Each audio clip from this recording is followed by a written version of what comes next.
Big upgrades, yet some small problems. Today let's explore the GoPro Hero 9 Black.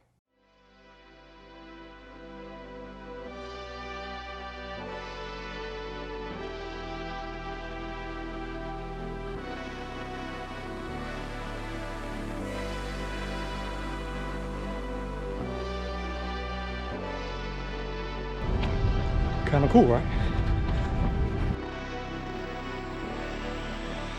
Hey, Jordan Thomas here, and this is the GoPro Hero 9.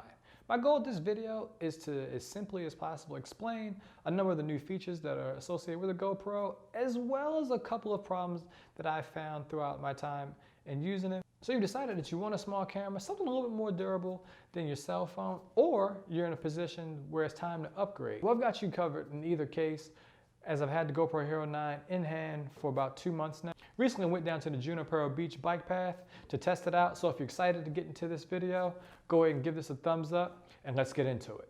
So let's begin with the front facing screen. This is a huge update and I'm glad GoPro did so much to market this particular feature.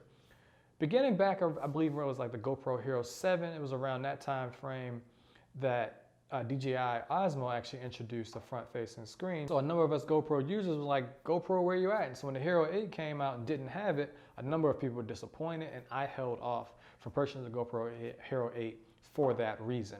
The big deal is this: for those of us that are actually filming ourselves, being able to see yourself from the front of the camera helps out when you're looking to try to set up your composition. And for those of you that ever use like even a cell phone, being able to see yourself, do a selfie or anything like that makes a big deal. And so with this, you get 4 different options. Next, improved stabilization. HyperSmooth 3.0 is the real deal. Coming from using HyperSmooth 1.0 and the Hero 7, this is GoPro's elfin magic approach to being able to stabilize the footage in camera. Think like gimbal-like qualities, but without an added piece of hardware. I'm not saying that it's gonna be full-on gimbal, but it's pretty smooth. And I thought what cool way to test this out would be to put it on an RC car and take it over a gravelly parking lot. Here's what the footage looked like. And as you can see, it's quite obvious the stabilization on versus stabilization off, which one is better. Now, speaking of resolution, let's talk about 5K and all of the options that you have available. This list is as long as a CVS receipt, with 5K available, 2.7K, 1440, 1080p. There's a lot of stuff here, and then on top of that, you get a bunch of different frame rates as well as digital lenses. I'm not gonna go through each and every one, but the good news is with this is that you also get presets. And so once you've dialed into your favorite settings, you can put it on the menu and have those available for when the shooting situation presents itself. I actually spend most of my time, honestly though, on 4K 24 frames per second and 2.7K and 60 frames slash 120 for like fast moving subjects, things that I want to slow down and post. I'm working on like a longer tutorial where I break down a bunch of different settings and how I use GoPro to get the best settings for the shooting situations that I'm in. Let me know in the comments if that's something you're interested in. I love the improvements that were made for time warp. Being able to slow down to real time, so coming in from running along the boardwalk and then being able to spin the camera around and talk to you and then get back to running, I think is a really dope thing. I've seen this done a few times just using like regular footage and slowing it down, but it's cool to have these like smaller file sizes and then be able to take advantage of doing that. The other thing is that I like is schedule capture.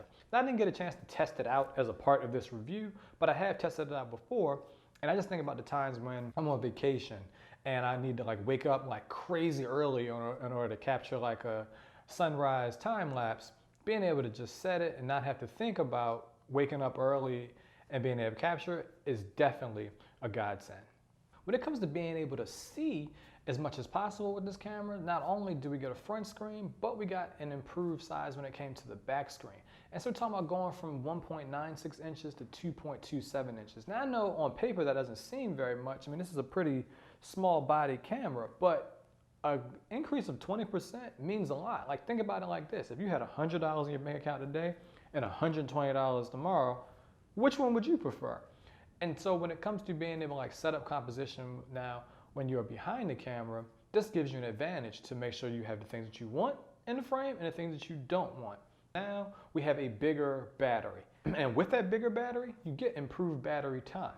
I noticed that from my testing, I was getting about an hour and like 40-ish minutes on this battery versus the GoPro Hero 7, I was getting like about an hour and like 20. Now the one drawback I would say with these new batteries is that you can't use the old ones anymore. And so if you're brand new, this is no big deal to you. But if you're somebody like me that's been using GoPros for over 5 years, I've accumulated a lot of the older batteries. You've got more megapixels in this camera. I'm not a big GoPro camera user, nor am I really that much of a photographer, but I do like the options that they have available, particularly when it comes to like super photo, which GoPro does all the work and tries to figure out like what's the best version of a photo. You've got an HDR mode as well as a RAW format. Now generally if I'm taking a photo in a GoPro camera, I just want it to do all the work. I just want to keep everything in one tight package. But hey, if you're someone that's using GoPros for photos, I'd love to hear from you and maybe learn some things from you about how I can get the most out of it for photography. The return of movable lens.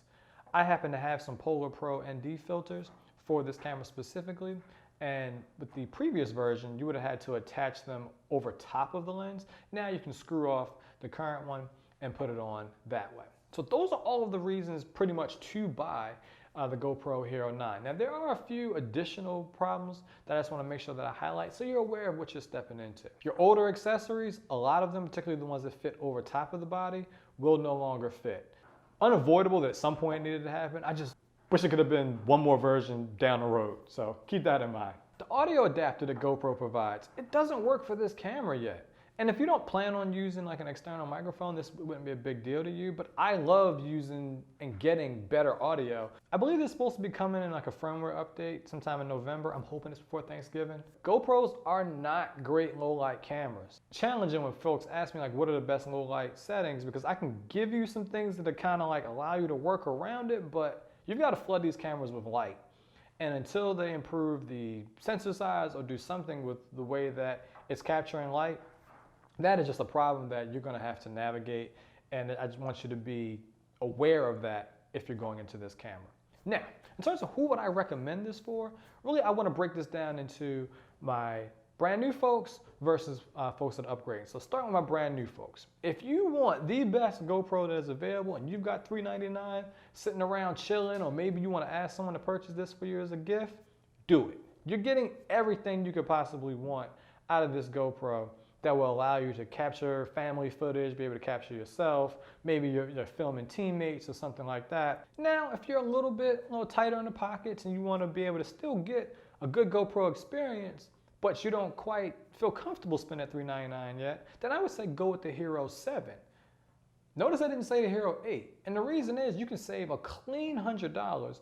You're gonna get the majority of the image quality. No, you won't get HyperSmooth 3.0, but I actually think it's a better starting place for you. And there is a boatload of accessories that are available. And you can still use the older batteries and things like that. Now, from an upgrade, folks, if you're coming from a Hero 7 or earlier, this to me is a slam dunk changeover just on the strength of the front-facing screen, the ability to do scheduled capture, the access to 5K, even though it sometimes can be frustrating, and all the different frame rates that you have available. My suspicion is that if you're upgrading, that you're using a little bit more of the advanced features and you would appreciate having those things available.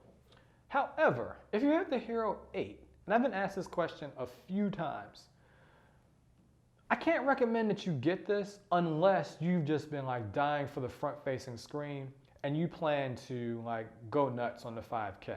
Like it's just not, it's too incremental of a upgrade for me to feel comfortable saying like, yeah, definitely get that. I skipped the 8 so that I could get the 9 in the hopes that there would be a front-facing screen.